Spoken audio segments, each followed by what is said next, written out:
ಆಹಾರ ಪದಾರ್ಥಗಳ ಪ್ಯಾಕೆಟ್ನಲ್ಲಿ ಎಂಡಿಎಂಎ ಸಾಗಾಟ ಮಾಡ್ತಾ ಇದ್ದ ಡ್ರಗ್ ಪೆಡ್ಲರ್ಗಳನ್ನು ಹೆಬ್ಬಾಳ ಪೊಲೀಸರು ಬಂಧಿಸಿದ್ದಾರೆ.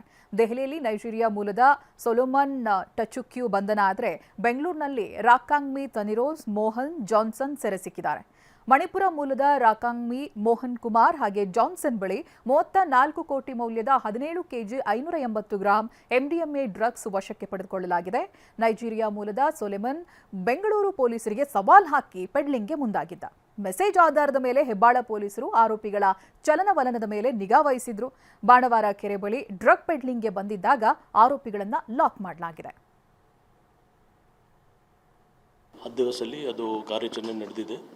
ಇದರಲ್ಲಿ ಹೆಬ್ಬಾಲ್ ವ್ಯಾಪ್ತಿಯಲ್ಲಿ ಸುಮಾರು 17 ಕೆಜಿಗಿಂತ ಜಾಸ್ತಿ MDMA, south limits Girinagar police station ವ್ಯಾಪ್ತಿಯಲ್ಲಿ ಅಂದಾಜು 6 ಕೆಜಿ ಮತ್ತು CCB ಅವರು ಕೂಡ ಅಂದಾಜು 6 ಕೆಜಿ ಎಲ್ಲ ಸೇರಿ ಆಲ್ಮೋಸ್ಟ್ 29 ಕೆಜಿ MDMA ರಿಕವರಿ ಆಗಿದೆ. ಇದು ಎಲ್ಲ ಒಂದು ದೊಡ್ಡ ಕಾರ್ಯಾಚರಣೆ ನಮ್ಮವರು ಮಾಡಿ ಕೆಲವು ಬೇರೆ ಬೇರೆ ಏರಿಯಾ ಬೆಂಗಳೂರಲ್ಲಿ ಮತ್ತು ಡೆಲ್ಲಿ